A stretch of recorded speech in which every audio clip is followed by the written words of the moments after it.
जब हम बात करते हैं, थोड़ा सा इनका मोटा मोटा परिचय दे देता हूँ। देखिए, रविंद्रनाथ का जो पूरा नाम रविंद्रनाथ टैगोर, और साथ ही इनका जो अगर इनका उपनाम की के रूप में आप जानते हैं तो इनका उपनाम क्या है, कभी क्वेश्चन बनता है तो रविंद्रनाथ ठाकुर। ये ठाकुर ठाकुर करके इनको जानते थे, बाद में टैगोर पढ़ा तो इनका जो नाम था आपका रविंद्रनाथ ठाकुर था, वो इनका उपनाम याद रखिएगा। और साथ ही लोग इनको प्यार से जो नाम पुकारा करते थे, ठीक है। देखिए, मैंने जो आपको कहा ना, रविंद्रनाथ ठाकुर इनका मूल नाम था, और साथ ही रविंद्रनाथ टैगोर फिर नाम पड़ा इनका, ठीक है। और उपनाम से हमने आपको बताया कि भैया यहाँ पर गुरुदेव की उपाधि, इनको महात्मा गांधी जी ने गुरुदेव की उपाधि से जाना, कवि गुरु के रूप में जाना, विश्व कावी के रूप में जाना जाता था। और इनका जो जन्म हुआ था आपका जोड़ा साको कोलकाता में, और शायद मई 1861 में ये इनका जन्म हुआ था। और ये जन्म पश्चिमी बंगाल में हुआ था। उस टाइम पे ब्रिटिश भारत में इनका क्या हुआ था, उस टाइम पे जन्म है। इनके पिता का नाम कभी क्वेश्चन पूछा जाता है, इनका पिता का नाम देवेंद्र नाथ टैगोर, इनके पिता का नाम देवेंद्र नाथ टैगोर, ये इनका पिता का नाम था, ठीक है। ये आप लोग इतनी देर में क्यों जुड़ रहे हो? कौन सर? सर एक्चुअली में लाइट नहीं है ना सर। मैं समझ ही रहा था, मैं कह ही रहा था, ठीक है। इनके पिता का नाम देवेंद्र नाथ टैगोर इनका पिता का नाम था। और माता का नाम अगर बात करें तो इनकी माता का नाम शारदा देवी करके इनकी माता का नाम था। और इनके अगर हम योग्यता की बात करते, रविंद्रनाथ टैगोर की अगर हम योग्यता की बात करते हैं तो इन्होंने कानून की पढ़ाई करी थी, और बाद में फिर इन्होंने क्या करा था, बीच में कानून की पढ़ाई छोड़ के ये आ गए थे, ठीक है।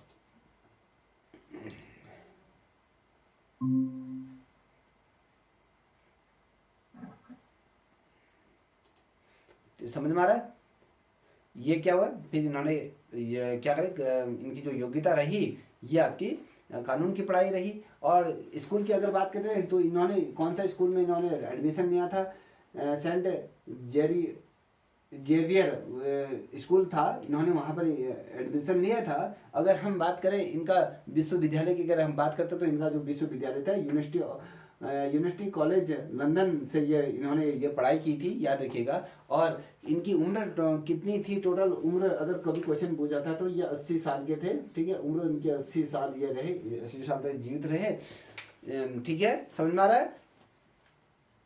अगर हमने ये बात करी कि मैंने कहा कि भैया इनकी विवाह की स्थिति अगर हम बात करें, मैंने आपको पहले कह दिया था 9 दिसंबर 1883 का इनका जन्म है, मृणालिनी देवी के साथ इनका जन्म हुआ था। और याद रखिएगा। और अगर इनको भाषाओं की अगर ज्ञान की बात करूं तो मैंने यहाँ पर लिखा है कि यहाँ पर अब इनको जो भाषाओं का ज्ञान था, बंगला और अंग्रेजी भाषा में ये निपुण थे। और ये पेशे से अगर हम बात करें, इनका पेशा क्या था, मैंने आपको कहा ना कि भैया अगर हम इनको एक पेशे के रूप में अगर देखें तो एक एक एक रूप में ये क्या थे, बंगाली कवि के रूप में ये विश्वविख्यात थे, साथ ही उपन्यासकार के रूप में थे, चित्रकार के रूप में थे।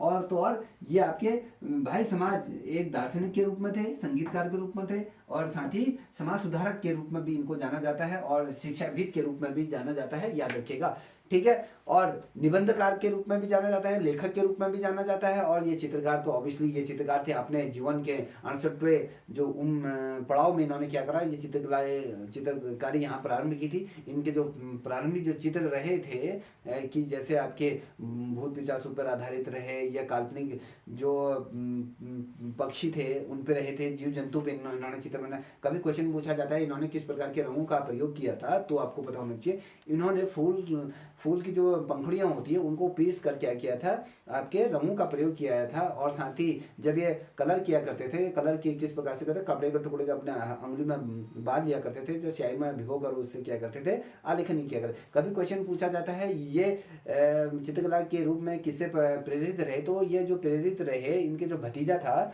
भतीजा कौन था आपके, अवनींद्रनाथ टैगोर, ये इससे प्रेरित रहे। और अवनींद्रनाथ टैगोर को ही बंगाल शैली के जनक के रूप में भी ये जाना जाता है, याद रखिएगा। कभी क्वेश्चन पूछा जाता है कि भैया इन्होंने अपने जीवन काल में कुल कितने चित्रों का चित्रांकन किया, कितने चित्र हैं, तो लगभग 20,000 से अधिक चित्र इनके द्वारा बनाए गए थे। ठीक है, और तो और ये जो चित्र थे किसी व्यक्ति विशेष से ये अगर कहें प्रेरित नहीं थे, ये इनकी जो कल्पनाएं थी, इनके जो स्वतः इनके जो हृदय मन में जो चीजें चलती थी, चाहे किसी भी चीज में लेकर, अगर मैंने कहा भूत प्रेतों का, राक्षसी का, या जीव जो काल्पनिक पशु पक्षियों का इनके द्वारा चित्रांकन किया, ग्रामीण जीवन का भी चित्रांकन इनके द्वारा किया गया है, याद रखिएगा। ठीक है, और एक चीज और ध्यान में रखिएगा, इनका जो अगर मैं बात करूं, ये जो जिस विधा के ये विलक्षण साहित्य के क्षेत्र में भी ये काफी थे, और कलात्मक रूप में भी इन्होंने जिस प्रकार से उपलब्धि हासिल करी थी वो अपने आप में बहुत ज्यादा क्या है, बहुत बड़ी उपाधि इन्होंने ली थी। अगर हम बात करते हैं कुछ प्रसिद्धि का कारण क्या रहा इनका, याद रखिएगा, इनका जो प्रसिद्धि का जो कारण रहा, सबसे पहले तो इनका जो गीतांजलि की जो इनके द्वारा रचना की गई थी, जो गीतांजलि के लिए इनको आपके 1913 में इनको क्या मिला था, इसमें नोबेल पुरस्कार इनको मिला था, पहले एशियाई व्यक्ति थे जिनको नोबेल पुरस्कार मिला था।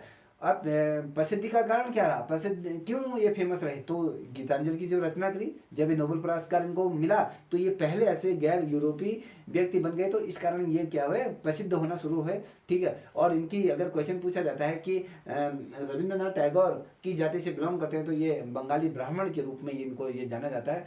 अगर बात करते हैं, देखिए अगर हम देखते हैं ना इनके पुरस्कारों की बात करते हैं, तो इनको कौन कौन से पुरस्कार इनको दिए गए थे, याद रखिएगा। इनको साहित्य का नोबेल पुरस्कार इनको दिया गया था 1913 में, इनको साहित्य का नोबेल पुरस्कार दिया गया था। आपको याद होना चाहिए, कभी क्वेश्चन पूछा जाता है कि 1913 में इनको किस क्षेत्र में नोबेल पुरस्कार दिया गया था, तो आपको पता होना चाहिए ये साहित्य के क्षेत्र में इनको नोबेल पुरस्कार दिया गया। और कभी क्वेश्चन पूछा जाता है नाइटहुड की उपाधि से सम्मानित कब हुए थे, नाइटहुड की उपाधि से इनको सम्मानित जो किया गया था आपके 1915 में इनको नाइटहुड की उपाधि से ये सम्मानित किया गया। किस तिथि को किया गया था, 3 जून 1915 को इनको नाइटहुड की उपाधि से सम्मानित किया गया था। किसके द्वारा सम्मानित किया गया था, तो ये जॉर्ज पंचम वो व्यक्ति था जिसके द्वारा जिसने इनको सम्मानित किया था। ठीक है, अब एक चीज और बता दूं तो हम, ऑक्सफोर्ड जो यूनिवर्सिटी द्वारा इनको किया गया था, डॉक्टरेट की उपाधि यहाँ पर दी गई थी, और 1940 में ये उपाधि दी। कभी क्वेश्चन पूछा जाता है कि ऑक्सफोर्ड यूनिवर्सिटी द्वारा इनको किस चीज की उपाधि दी गई थी, तो आपको ये पता होना चाहिए ये उपाधि कौन, डॉक्टरेट की उपाधि ये थी, और किस ओर से दी थी, 1940 में दी गई थी, और 1930 में नोबेल पुरस्कार साहित्य का मिला था। और नाइटहुड की जो सम्मान दिया गया था, ये किसने दिया था, जॉर्ज पंचम ने इसको क्या दिया था, ये दिया था। आपको एक चीज बता दूं, फिर बाद में क्या हुआ, एक चीज याद रखिएगा, 1901 की बात है, 1901 को इन्होंने क्या किया, शांति निकेतन आश्रम ये चले गए, 1901 में ये शांति निकेतन आश्रम गए, और 1921 में इन्होंने क्या किया, वहां विश्व भारती विश्वविद्यालय की भी इनके द्वारा स्थापना की गई थी। कभी क्वेश्चन बनता है कि विश्व भारती विश्वविद्यालय की स्थापना किसके द्वारा की गई थी, वहां पर नंदलाल बोस दिया जाएगा, आपके रविंद्रनाथ टैगोर दिया जाएगा, रविंद्रनाथ टैगोर दिया जाएगा, रविंद्रनाथ ठाकुर दिया जाएगा, तो आपको पता होना चाहिए ये रविंद्रनाथ टैगोर द्वारा क्या किया गया था, आपके विश्व भारती ये विद्यालय की क्या की थी, इनके द्वारा स्थापना की गई थी, याद रखिएगा। और एक चीज और बता दूं, वर्ष 1978 में ये पढ़ाई के लिए, अपने आगे की पढ़ाई के लिए ये कहाँ चले गए हैं, आपके ब्राइटन इंग्लैंड ये चले गए, और बाद में इन्होंने किस चीज की पढ़ाई या अधूरी पढ़ाई ये छोड़ के आगे कभी क्वेश्चन बनेगा, तो आपको पता होना चाहिए बैरिस्टर की इन्होंने क्या करी, बीच में ही पढ़ाई इन्होंने छोड़ दी, इनको ज्यादा रुचि रही नहीं, तो इन्होंने क्या किया, बैरिस्टर की जो पढ़ाई थी उन्होंने बीच में ही आधी ये छोड़ दी थी, याद रखना। और इनको आधुनिक चित्रकला का याद रखना, एक बहुत महत्वपूर्ण चीज बता रहा हूँ, आधुनिक भारतीय चित्रकला के अग्रदूत किसे माना जाता है, अग्रदूत मतलब कि भैया वो व्यक्ति कौन था, वो व्यक्ति कोई और नहीं, आपका रविंद्रनाथ टैगोर था, जिसे भारतीय चित्रकला का अग्रदूत के रूप में हम इसको जानते हैं। ठीक है, याद रखिएगा। और देखिए इनकी एक खासियत और चीज आपको मैं बता देता हूँ, शेक्सपियर की कई नाटकों के उपन्यास इनके द्वारा उनका अध्ययन किया गया। शेक्सपियर की क्या किया, इन्होंने बहुत ढेर सारे ऐसे उपन्यास रहे इनके, जो उन्होंने उनका अध्ययन करा, और अध्ययन करने के बाद उनको सही तरीके से समझा, उन पे और क्या करे, और अंग्रेजी में आप सिया करके एक है, और साथ ही स्कॉटिश करके साहित्य में संगीत के रूप में भी इन्होंने सिद्धांत दिए। देखिए अंग्रेजी आप आइसरिस करके, और स्कॉटिश साहित्य और संगीत के मूल सिद्धांतों का इन्होंने क्या किया, विवेचना की, और उनके अध्ययन इनके द्वारा किया गया था। ठीक है, कभी क्वेश्चन पूछा जाएगा कि इन्होंने अपनी जो जो बैरिस्टर की जो पढ़ाई थी किस वर्ष से इन्होंने छोड़ दी थी, तो आपको बता दूं वर्ष 1880 में इन्होंने की क्या करी, अपनी जो पढ़ाई थी अधूरी, ये पढ़ाई छोड़कर आप ये भारत आ गए। कभी क्वेश्चन क्या पूछा जाएगा कि वो कौन से चित्रकार थे जिन्होंने अपनी बैरिस्टर की पढ़ाई अधूरी छोड़कर भारत वापस आ गए, तो ये आपके कौन थे, रविंद्रनाथ टैगोर थे। किस वर्ष से छोड़ी इन्होंने, 1880 में इनके द्वारा ये पढ़ाई छोड़ी गई थी, याद रखिएगा। ठीक है, इतना सभी के समझ में आ गया? मेरी आवाज आ रही है? Yes sir. ठीक है, एक दूसरे को मत देखो, कोई आ रहा है जा रहा है उसको मत देखिए, सिर्फ अपने आप में फोकस रखो। ठीक है, कभी क्वेश्चन क्या बनेगा कि इनकी मृत्यु कब हुई। मृत्यु 7 अगस्त 1941 को ये हुई थी आपके जाकोसोका न जोडा साको, कलकत्ता की जो हवेली है वहीं पर इनका क्या होता है, अंतिम मृत्यु हुई थी। अब थोड़ा सा इनके बारे में समझते हैं, इतना तो मैंने आपको मोटा मोटा बता दी है, अब इनके विस्तार पूर्वक इनके। हाँ बोलिए सर। एक चीज कहनी थी सर, ये जो जिस कैमरे पे सर हम देख रहे हैं ना, इसमें सर पूरा बोर्ड दिख नहीं पा रहा है सर, कुछ ऐसा हो सकता है जिसमें बोर्ड पूरा दिख जाए? है वो कैमरा, वो पूरा मेरा क्या था, पूरा कमरा जो मैंने जहाँ फोटो वोटो लगाई पूरा कमरा वो कर देता, उसका फोकस बहुत ज्यादा है, वो उसका फोकस बीच में केंद्रित नहीं हो पा रहा है, इसलिए मैंने ये लगा रखा है। आपको इसकी वीडियो जो सर बोर्ड की चीजें ना सर हम पूरी देख नहीं पा रहे। कोई बात नहीं, यहाँ पर आप इस चीज को अभी समझो, और ये आपकी YouTube में क्लास चली जाएगी तो वहां पर आप इसको रिवीजन हो जाएगा। ठीक है, वहां पर जो चीजें होंगी वहां पर आप नोट डाउन करते हुए चलिएगा, उसको समझ में आ रहा है? Okay sir. ठीक है, ये आपके लिए सही रहेगा। देखिए, अब हम बात कर रहे हैं रविंद्रनाथ टैगोर के जीवन के बारे में, हम समझेंगे इनके जीवन किस प्रकार से रहा, क्या रहा इनके में। देखिए, अब मेरे को बताइए इनका जन्म कब हुआ था, किस तिथि को इनका जन्म हुआ था? सोनी बताइए। तो 7 मई 1861 को। कहाँ हुआ था? स्थान पश्चिम बंगाल, जोड़ा साको हवेली, कोलकाता में हुआ था सर। ठीक है, इनकी शादी किससे हुई थी? इनकी शादी, इनकी जो शादी हुई थी मृणालिनी देवी के साथ हुई थी, याद रखना। ठीक है, देखिए इनकी जो माँ थी, माँ का क्या नाम था? इनकी माता का नाम अगर पूछा जाता है तो वो शारदा देवी थे। तो शारदा देवी के कितने बच्चे थे? नहीं पता सर। क्या बोलते हैं विनीत, आप बताओ। हाँ मुझे भी नहीं है सर। पता नहीं है सर, याद था लेकिन भूल गया, काफी लंबा समय हो गया पढ़ा नहीं। कोई बात नहीं। इनके जो बच्चों की बात करें, मैंने भी जब आज इसको सुबह अध्ययन किया था तो मैं भी चौंक गया था। मैंने कहा यार इनके माँ के ये क्या 13 बच्चे थे। ठीक है, इनकी जो शारदा देवी इनकी जो माँ थी, इनके 13 बच्चे थे। इन 13 बच्चों में से जो सबसे छोटे बच्चों के रूप में अगर कहूँ, जो सबसे छोटा था वो कौन था? आपका रविंद्रनाथ टैगोर ये व्यक्ति था, सबसे छोटे ये थे। और इनके पिता का नाम कभी क्वेश्चन पूछा जाता है तो ये आपके देवेंद्रनाथ टैगोर इनके पिताजी का नाम थे। ये क्या है, ये भाई समाज के एक नेता के रूप में इनको जानते हैं। और इनके जो दादा थे, इनका दादा क्या था, द्वारिका नाथ करके इनका दादा का नाम था। ठीक है, दादा का नाम आता है तो द्वारिका नाथ इनके दादा का ये नाम था, याद रखिएगा।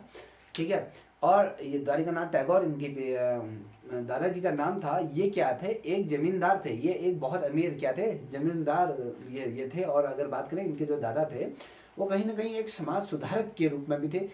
समाज में इनकी काफ़ी हैसियत भी थी। बड़े एक तो बंगाली पंडित के रूप में भी जाने जाते थे। तो कहीं ना कहीं जमींदार थे, जमीन इनके पास खूब ज़्यादा थी और अमीर भी ये थे। और शादी करके हैं तो कहीं ना कहीं इनके जो दादा थे वो कहीं ना कहीं आपके समाज सुधारक के भी थे। कहीं ना कहीं इनके पिता में भी वो चीज़ें गुण आए और इनमें भी वो गुण आए। और ये भी एक समाज सुधारक के रूप में कहीं ना कहीं, अगर हम समाज सुधारक की बात करते हैं तो कहीं ना कहीं इनको विरासत में ये चीज़ मिली। और अगर हम कहें इनका किस परिवार में जन्म हुआ, कहीं ना कहीं इनका एक बहुत अच्छे परिवार में ये इनका जन्म हुआ। ये नहीं कि अब ये निम्न मध्यम वर्ग के परिवार से ये भी बिलोंग नहीं करते थे, कहीं ना कहीं एक अच्छे पैसे वाले या कहें पढ़े लिखे समाज से ये बिलोंग करते थे। और इनका जो पालन पोषण की अगर हम बात करते हैं, मुख्य रूप से इनके घर में जो नौकर चाकर हुआ करते थे, नौकरानियाँ जो थी, इनके माता उनके ज़्यादा वो खेल देखभाल नहीं, क्योंकि 13 बच्चे हुआ थे तो हर किसी का ध्यान नहीं दिया जा सकता है। तो घर में जमींदार थे, पैसा ज़्यादा था, तो इनके घर में जितने भी नौकरियाँ थी उनके द्वारा इनका क्या किया था, वहाँ पर उनकी देखभाल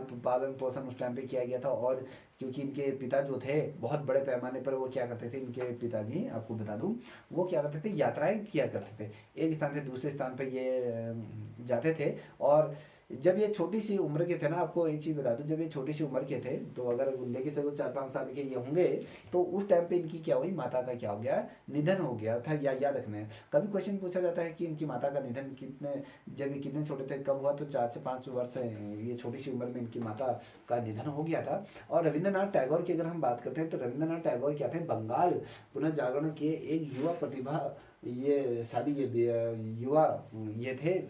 इनके परिवार में अगर मैं कहूँ, ये हमेशा अपने परिवार में क्या रहते, कहीं ना कहीं सक्रिय भूमिका में ये हमेशा ये रहते थे। और कहीं ना कहीं इनके अंदर का बाल विलक्षण करके कहने का मतलब है कि बाल विलक्षण का मतलब होता है कि इनके अंदर का एक नेचुरल वो चीज़ें थी कि हर चीज़ों को ये आसानी से समझ लेते थे, चीज़ों को समझ कर उन पर प्रतिक्रियाएँ किया करते थे। और इनका जो बचपन में जो चीज़ें शौक इनकी ये थी, जो बचपन में जिन बच्चों को खेल खिलौनों से शौक हुआ करते थे, मगर इनको क्या थी, बचपन से ही इनको कविताओं को रचना और लिखने का बहुत अधिक शौक था। मैंने आपको बताया था जब ये 16 वर्ष के थे, तो 16 वर्ष में इन्होंने छम नामक एक कविता लिखी थी। और जो ये कविता लिखने से किससे प्रेरित हुए, जिससे कविताएं लिखना इसने प्रारंभ किया था, ये भानु सिन्हा थे, जिनसे इन्होंने कविता लिखना सीखा था। याद रखे ना, कभी क्वेश्चन पूछा जाता है रविंद्रनाथ टैगोर ने किससे कविताएं लिखना सीखा, वो भानु सिन्हा वो व्यक्ति थे जिन्होंने इसने क्या लिखा, कविताएं लिखना शुरू कर दिया। और कितने वर्ष की आयु में इन्होंने कविता लिखी थी, छम नामक कविता लिखी थी, वो आपके 16 वर्ष की आयु में इन्होंने क्या लिखी थी,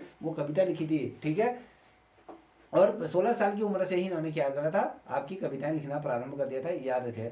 और देखिए कालिदास की जितने भी शास्त्रीय कविताएं थी ना, कहीं ना कहीं इन्होंने अगर हम बात करें तो कहीं ना कहीं जो कालिदास की जो कविताएं थी, कविताओं को लिख कर या उनको पढ़ कर कहीं ना कहीं वहाँ से इन्होंने प्रेरणा ली। और क्या करते थे, ये खुद भी एक तरीके से अगर मैं कहूँ शास्त्रीय कवि के रूप में जो आलाप लिया करते थे, या कहें जो शास्त्रीय तरीके से क्या क्या क्या किया करते थे, कविताओं को रचा करते थे, कहीं ना कहीं उस तरीके से इन चीज़ों को ये किया करते थे। ठीक है, और ये जो थे, इनको जो प्रेरणाएं मिली थी, समाज के अन्य तबके से भी इनको प्रेरणाएं मिली थी, जो इनके भाई थे, इनकी बहनें थी, उनसे भी इन्होंने बहुत ढेर सारी क्या लिखी थी, प्रेरणाएं इन्होंने ली। और कभी क्वेश्चन पूछा था इनके बड़े भाई का नाम क्या था, कभी क्वेश्चन पूछा जाता है तो इनका बड़े भाई का नाम जितेंद्र नाथ टैगोर इनके बड़े भाई का नाम था। और इनका जो भाई था वो भी एक कवि के रूप में जाना जाता है, और साथ ही दार्शनिक के रूप में भी उनको हम जानते हैं। आप मान लीजिए यार, किसी के घर में पूरे सभी लोग हर क्षेत्र में निपुण है, तो ऑब्वियसली ये है कि उनके परिवार में किसी ना किसी में वो गुण तो आएगा ना। कहते हैं ना कि आयस का, किसी के घर में आयस है, उनके माता पिता आयस अफसर हैं, तो ऑब्वियसली बेटा भी उसी क्षेत्र में बढ़ता है। डॉक्टर का बेटा डॉक्टर होता है, ये वो कहते हैं ना। तो कहीं ना कहीं ये गुण इनके अंदर आता, तो इनके परिवार में सभी लोग क्या थे, कहीं ना कहीं कवि के रूप में थे, साहित्य के रूप में थे, या समाज सुधारक के रूप में ये माने जाते हैं। तो कहीं ना कहीं ये तमाम चीज़ें थी। और इनके जो बड़े भाई थे ना, ये इनके बहुत ढेर सारे भाई थे। जैसे मैंने कहा 13वें नंबर की ये थे, तो इनके भाई एक थे सत्येंद्र नाथ करके, इनका भाई का नाम है सत्येंद्र नाथ था। ये एक बहुत ही ज़्यादा क्या थे, समाज में इनको बहुत ज़्यादा उच्च सम्मान ये मिला था। अगर मैं कहूँ उच्च समाज सुधारक के रूप में जाना जाता है, कहीं ना कहीं उच्च जन सम्मान इनको कहीं ना कहीं समाज में जनता द्वारा इसको दिया गया था, क्योंकि ये बहुत शानदार ये व्यक्तित्व वाले व्यक्ति थे। और इनकी बहन की अगर बात करूँ तो इनकी बहन जो थी स्वर्ण कुमारी करके इनकी बहन का नाम थी। ठीक है, इनका बहन ने एक उपन्यास, इनकी बहन का एक बहुत प्रसिद्ध है, वो बहन का उपन्यास इनका स्वर्ण कुमारी करके इनकी बहन का एक बहुत ही सुप्रसिद्ध या कहे उपन्यास ये था, ये लिखा करती थी। टैगोर क्या थे, जो ये टैगोर थे, रविंद्रनाथ टैगोर की हम अगर देखें बेसिकली बहुत ही हद तक अगर हम बात करें तो कहीं ना कहीं इन्होंने जो अपनी जो प्रारंभिक जो शिक्षा ली थी, कहीं ना कहीं उन्होंने होमी स्कूल था वहाँ पर इन्होंने ये लिया था, कहीं या घर में या इनके नौकर चाकर, ये जो इनके घर में जितने भी पढ़े लिखे जो थे कहीं ना कहीं इनको पढ़ाया करते थे। और इनके जितने भी भाई बहन थे ना, अगर इनके जितने भी अगर भाई बहनों की बात करें, और भाई मैंने कोई भाई को मैंने कहा कि आपके माँ ये आपके कवि के रूप में था, कोई समाज सुधारक के रूप में था, कोई कुछ था, कोई तो ठीक है। तो और जो भाई बहनों की अगर हम बात करते हैं तो कोई आपके जिम्नास्टिक था, कोई मास्टर जो मार्शल आर्ट करते हैं ना, जूडो कराटे थे, तो उस आर्ट में वो बहुत ज़्यादा निपुण थे। कोई कला के क्षेत्र में था, कोई शरीर रचना अगर मैं कहूँ चिकित्सा के क्षेत्र में था, कोई साहित्य के रूप में था, कोई गणितज्ञ के क्षेत्र में था। तो कहीं ना कहीं अलग अलग क्षेत्र में वो क्या क्या करते थे, प्रशिक्षण दिया। अब लगा लो कि इनके भाई बहन सभी पूरा परिवार अगर देखें तो किसी न किसी क्षेत्र में ये निपुण थे। अगर किसी क्षेत्र में, अगर हर क्षेत्र में अपन निपुण है, तो जो परिवार का जो सबसे छोटा बच्चा होगा तो वो कहीं ना कहीं अलग अलग विधाओं से निपुण होगा, नहीं होगा। अगर कोई डॉक्टर है, डॉक्टर जैसी बातें करेगा वो, अगर वो डॉक्टर है उसके साथ बैठे डॉक्टर जैसी बात करेगा, कोई कवि है तो कवि वाली बातें करेगा, कोई मार्शल आर्ट वाला है तो मार्शल आर्ट की बातें करेगा, कोई आर्टिस्ट है तो आर्टिस्ट जैसी बातें होंगी। तो कहीं ना कहीं साहित्य के क्षेत्र में भी इनका जो रुझान रहा, कहीं ना कहीं घर से इनकी प्रारंभिक शिक्षा रही वो बेहतरीन ये रही थी। तो माहौल ही इनको ऐसा मिला। तो आपको बता दो 1873 की बात है, इनके पिता के साथ ये कई महीनों तक इन्होंने क्या करा था, देश विदेशों का इन्होंने क्या किया था, देश में बहुत अधिक स्थानों में इन्होंने किया, कई महीनों इन्होंने क्या करा, भ्रमण किया, या कहें एक स्थान से दूसरे स्थान तक ये जाते रहे। और इन्होंने क्या करा, जब ये अपने पिताजी के साथ यात्राओं पर जाते थे तो उस टाइम पे इन्होंने क्या कई ऐसे किताबें पढ़ी, और साथ ही अगर मैं कहूँ बहुत ही अधिक विषयों में इन्होंने क्या कर लिया, ज्ञान अर्जित कर लिया। जब कहीं जाते हैं हम किसी चीज़ को एक्सपोज करते हैं तो कहीं ना कहीं हमें चीज़ें सीखने को मिलती हैं।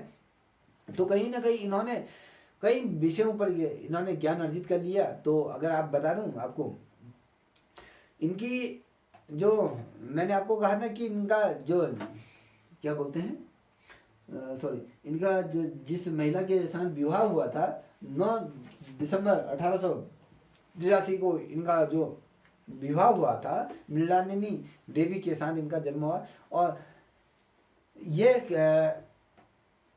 इनकी जो पत्नी थी, जब इनकी पत्नी के साथ इनका विवाह हुआ, मृणालिनी देवी के साथ इनका जब विवाह हुआ, तो तब ये कितने साल की थी, कुछ पता है, आइडिया है?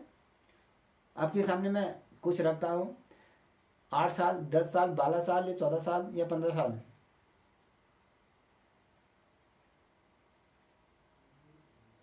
बताइए। नहीं पता। विनीत आप बताओ। विनीत आवाज आ रही है? हाँ ये सर मुझे लगा नींद आ गई आपको। बताइए। देखिए, इनके अगर मैं कहूँ, क्योंकि इनकी जो रविंद्रनाथ टैगोर की पत्नी का विवाह इनके साथ कितने वर्ष में हुआ, कोई भी क्वेश्चन पूछा जाएगा तो वो सिर्फ आपके 10 साल की उम्र में इनकी शादी हो गई थी। और कभी क्वेश्चन पूछा जाएगा कि रविंद्रनाथ टैगोर के कुल कितने बच्चे थे, ठीक है, यहाँ पर लिख देता हूँ। ये बीच बीच में जुड़ते हैं या फिर जाते हैं, कौन है? उत्तराखंड एजुकेशन हब, ठीक है। देखिए, इनके कुल बच्चे, एक मिनट, मेरा फोन आ रहा है।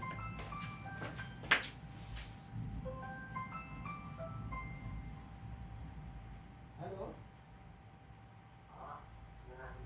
अभी वो साइड नहीं कर रही थी ना, मैं वो बीच में रुक गया था, अभी कल भरूंगा, अभी मैं क्लास करा रहा हूँ, बात करूँगा।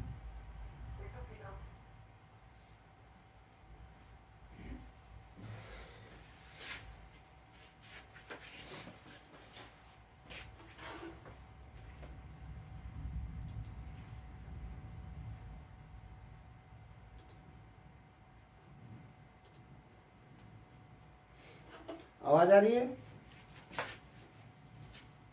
Yes sir. जी जी जी। ठीक है। अब मैंने कहा कि कुल इनके कितने बच्चे थे? 5 बच्चे इनके थे, ठीक है। 5 बच्चे थे और इनका जो विवाह हुआ था वो मृणालिनी देवी के साथ हुआ था। उनकी जब आयु की अगर बात करें तो आयु इनके सिर पर 10 वर्ष की वो उस समय थी जब इस समय इनका विवाह हुआ। तो 10 साल की बच्ची के साथ इनका विवाह हुआ था, लगा लो छोटी सी उम्र में इनका विवाह हुआ। अगर हम कहें कि भैया अगर हम इनके रविंद्रनाथ टैगोर की अगर हम प्रारंभिक शिक्षा की बात करें तो मैंने कहा आपको सेंट जेवियर जो स्कूल था, नामा स्कूल जो कोलकाता में है, तो कोलकाता में इनके सेंट जेवियर स्कूल में इनकी क्या हुई थी, प्रारंभिक शिक्षा हुई थी। और टैगोर की अगर हम बात करें, जो टैगोर थे कहीं ना कहीं ये औपचारिक तौर पर अगर देखें तो ये व्यक्ति जो था वो शिक्षा का माहौल इसको ज़्यादा पसंद भी नहीं था, या शिक्षा लेना भी नहीं चाहते थे। ये शिक्षा पसंद नहीं ये करते क्योंकि इन्होंने कम ही उम्र में इनको सारी चीज़ें ज्ञान प्राप्त हो गया था, क्योंकि इनका परिवार ही इस प्रकार का था जहाँ पर इनको सभी कुछ ये हो गया था। और इन्हें अगर मैं कहूँ तो स्कूल जाने में ज़्यादा दिलचस्पी भी नहीं थी, ये रुचि भी नहीं रखते थे कि भैया कि स्कूल जाएं। इनके पिताजी जो थे देवेंद्रनाथ टैगोर क्या था, क्योंकि आपको मैंने बता दिया था पहले ही क्या थे, इनके समाज सुधारक थे। तो कहीं ना कहीं इनको क्या करा, ये बैरिस्टर बनाना चाहते थे। बैरिस्टर की पढ़ाई के लिए इनको बाद में क्या कर दिया गया था, आपके इंग्लैंड भेज दिया गया था। तो यहाँ पर इन्होंने बैरिस्टर की पढ़ाई में इनको जबरदस्ती वहाँ भेजा, तो इनको पढ़ाई में ज़्यादा रुचि नहीं रखी, तो इनका मन नहीं लगा, तो ये पढ़ाई बीच में ही छोड़कर आपके भारत लौट आए। भारत किस वर्ष से लौट के आए, तो ये 1880 में ये क्या हो गए, भारत लौट के आगे ज़्यादा इन्होंने रुचि नहीं दी, याद रखना। देखिए क्योंकि इनकी जो रुचि थी ना, अगर हम बात करें तो बेसिकली अगर देखते हैं तो इनकी जो सबसे ज्यादा रुचि थी आपके साहित्य के क्षेत्र में थी। साहित्य के अंतर्गत ये क्या थे, बहुत ज्यादा रुचि ले आता है। मैंने आपको पहले ही बता दिया था कि भैया इनको कब भेजा गया था। ये आपको यहाँ पर देख लीजिए, मैंने यहाँ पर लिखा 1878 में, याद रखना 1878 में इनको कानून की पढ़ाई के लिए इंग्लैंड ये भेज दिया गया था। इंग्लैंड भेजा और उसके बाद उनका लंदन यूनिवर्सिटी में फिर क्या कहते हैं दाखिला हुआ। और जब लंदन यूनिवर्सिटी में इनका दाखिला हुआ बैरिस्टर की पढ़ाई के लिए, तो फिर बाद में उन्होंने रुचि नहीं लिया, भैया मैं तो पढ़ाई नहीं करने वाला हूँ, मेरे को पसंद नहीं है। तो वहाँ से ये क्या हुआ, ये लौट के आ गए। और मैंने आपको ही कहा था कि ये किस से सबसे ज़्यादा प्रभावित रहे, किसके नाटक और का अध्ययन किया करते थे। ये जो शेक्सपियर थे, शेक्सपियर के क्या करते थे, ये नाटकों का अध्ययन किया करते थे। जैसे अंग्रेजी के आयरसी करके था, स्कॉटिश साहित्य में या कहें संगीत के जितने भी मूल सिद्धांत थे, कहीं ना कहीं इन्होंने मूल सिद्धांतों को अध्ययन करा। अध्ययन करने के बाद 1880 की मैंने जब बात करी तो 1880 में इन्होंने क्या करा, अपनी जो पढ़ाई थी अधूरी पढ़ाई करके ये छोड़कर भारत वापस आ गए। ठीक है,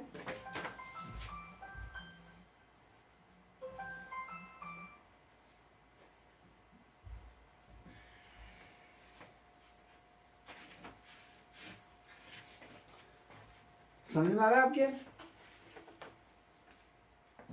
यस सर।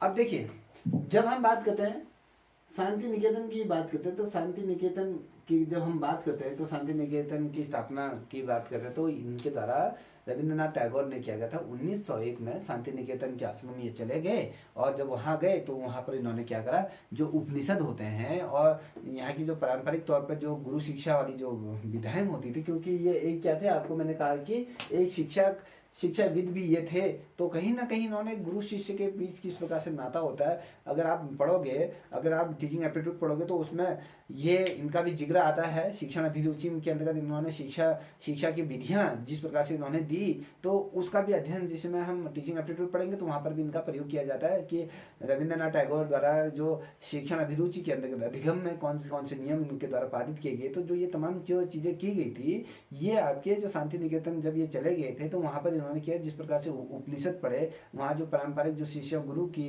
जो शिक्षा विधियों पर इन्होंने आधारित एक प्रयोग करके एक स्कूल की यहाँ पर स्थापना की ही। और जो इनकी जब स्थापना की तो प्रकृति के साथ कहीं ना कहीं इनका अगर हम देखें तो विशेषकर इनका प्रकृति के साथ बहुत ज़्यादा क्या था, लगाव था।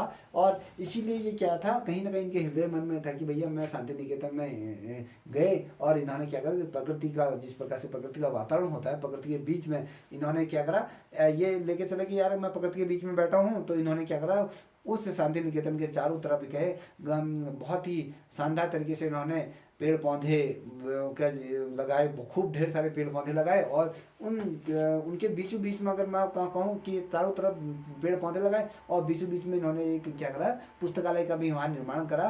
तो ये तमाम चीज़ें करी और इनको एक विश्वास था ना कि इनको जो विश्वास था कि भैया जो शिक्षण विधि है, जो शिक्षण की जो प्राचीन जो विधियां होती हैं, जो जो सीखने के जो तरीके होते हैं, वो अंग्रेजों द्वारा जिस प्रकार से भारत में आधुनिक शिक्षा की प्रणाली की जो तुलना जिस प्रकार से की गई थी, छात्रों को इसमें क्या होगा, अधिक फायदा होगा, इस प्रकार से इन्होंने अपनी थ्योरी दी।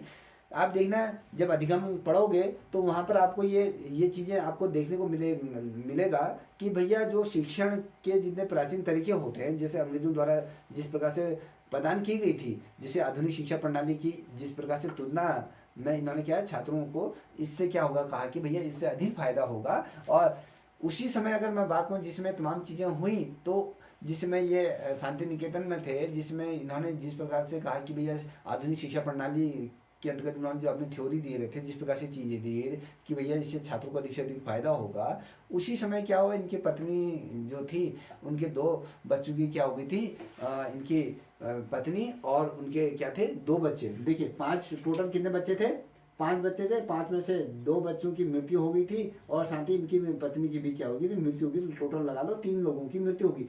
एक तो इन्होंने अपनी पत्नी खोई, 2 इन्होंने क्या खो दिया, अपने बच्चे खो दिए। और कहीं ना कहीं जो ये रविंद्रनाथ टैगोर थे, कहीं ना कहीं उसके बाद ये क्या थे, बहुत ज्यादा डिप्रेशन में रहने लगे, व्याकुल होने लगे, या शोकाकुल की अवस्था में ये चले गए। तो याद रखना, ठीक है। इनकी जो पत्नी और बच्ची की जो मृत्यु हुई, तो जिस समय इन्होंने अंग्रेजी आधुनिक शिक्षा का जिस प्रकार से छात्रों को अधिक से अधिक फायदा पहुंचाने की जिसमें ये कवायद शुरू कर रहे थे, तो उसी वक्त क्या हुए थे, 2 बच्चों की मृत्यु, साथ ही आपकी इनकी पत्नी की भी क्या हो गई थी, उस समय मृत्यु हो गई थी। ठीक समझ में आ गया।